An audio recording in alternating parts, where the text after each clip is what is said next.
So we need to add one more sprite, and this is the wall sprite. I've already added it, but if you remember, it's the same as adding the other sprites. You're just going to click on the little Pac-Man symbol, and you're going to name it SPR wall, okay?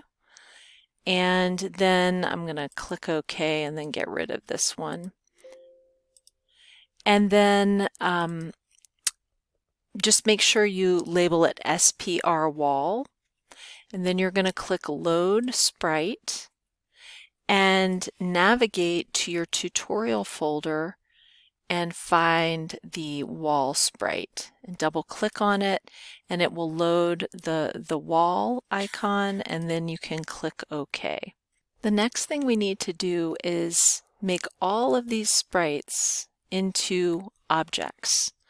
So we're going to add each of these and then come back later and program them.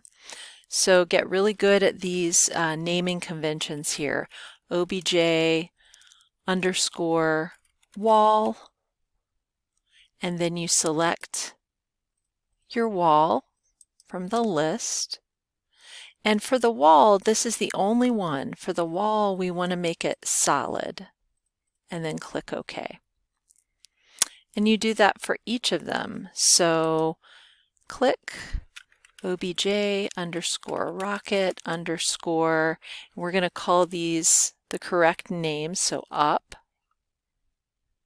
Then we select the up sprite. Click OK. Again, obj underscore rocket underscore RT. Select it, the correct one. Couple more here. Name it obj underscore rocket underscore LT or LFT, and then select the correct one. And then one more. Last one, obj underscore rocket underscore down, and then select the down sprite, and then click OK. Next, we need to create a room that our video game can take place in. So we're going to click on the room icon right up here, the white square.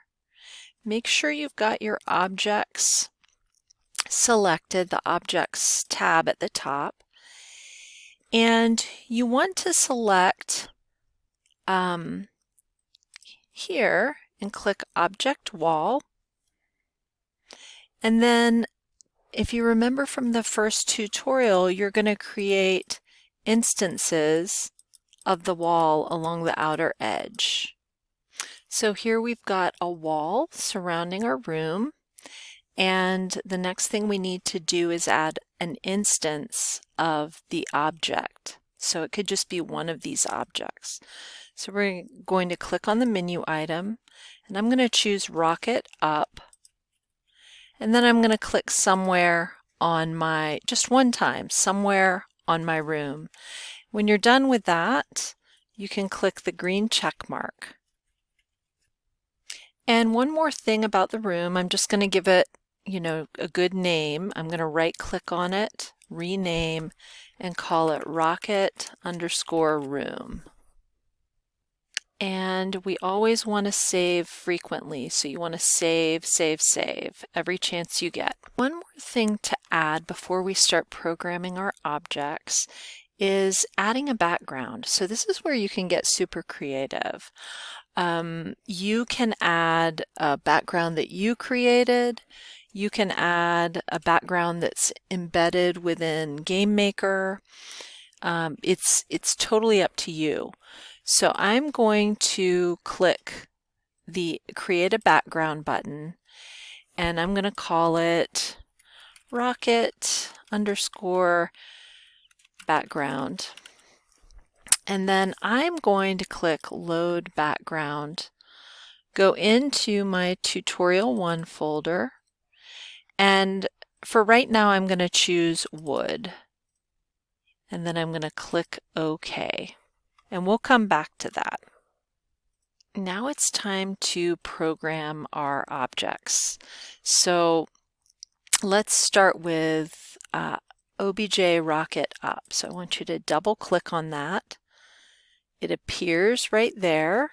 We've selected the sprite that's connected with it, and now we need to do a little programming.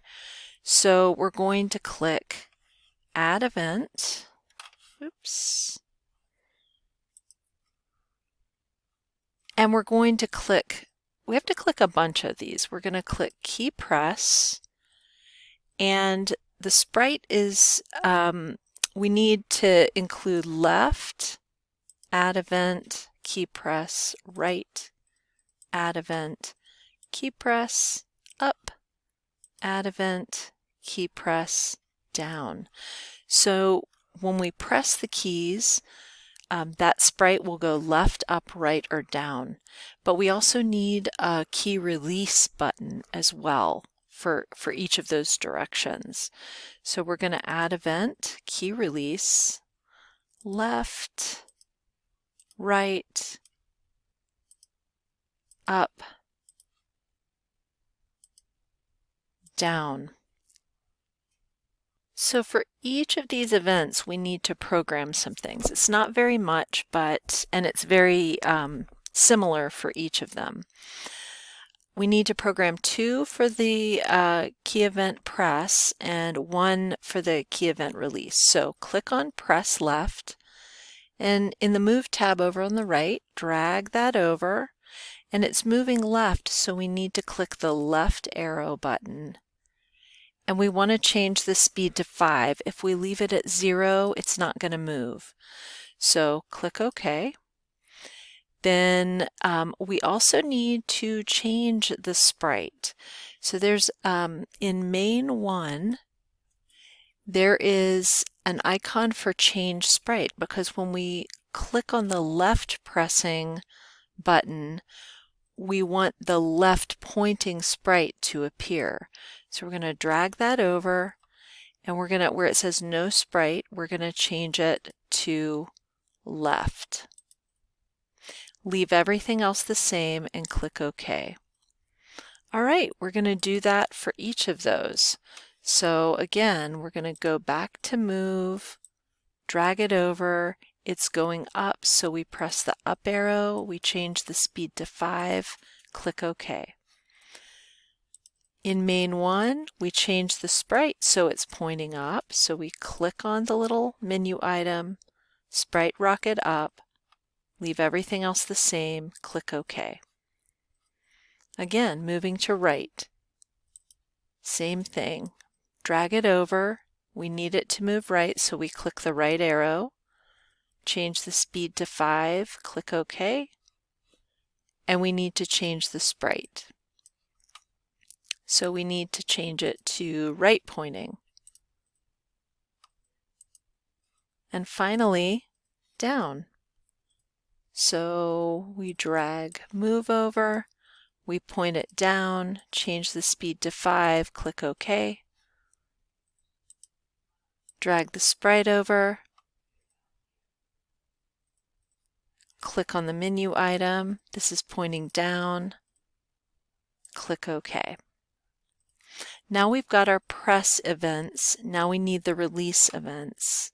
So the release is really easy, and it's the same for everything, pretty much.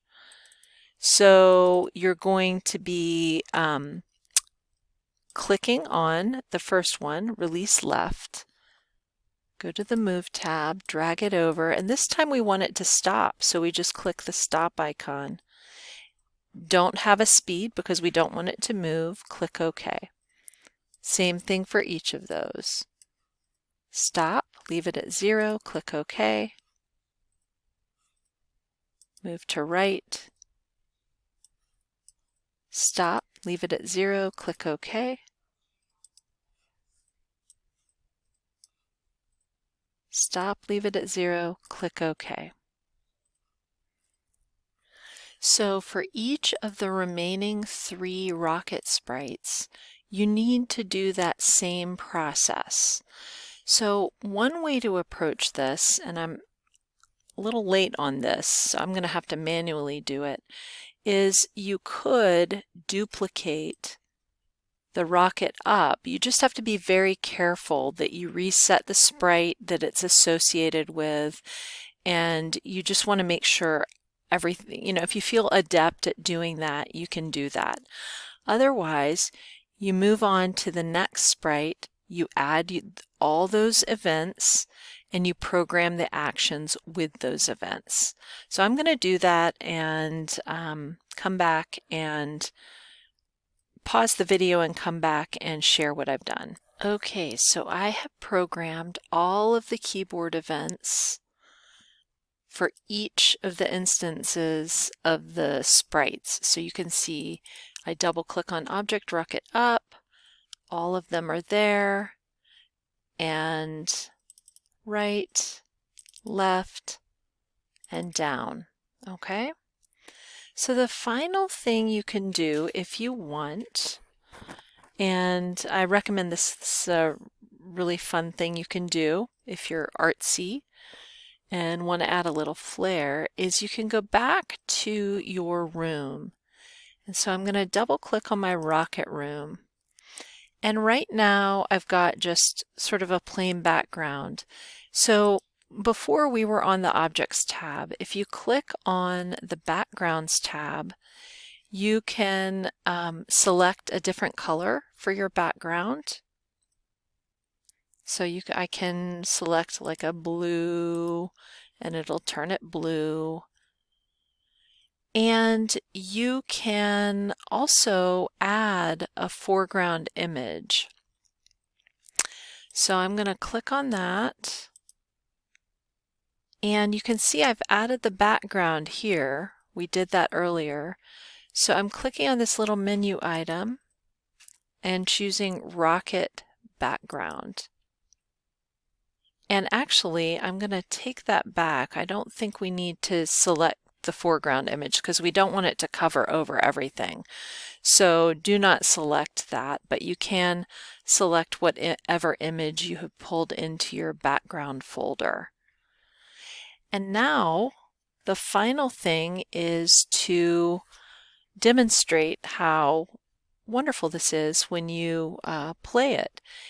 And the only problem is my screencast program doesn't allow me to use my keyboard at the same time, my up and down arrows, but I'll try it one more time just to see.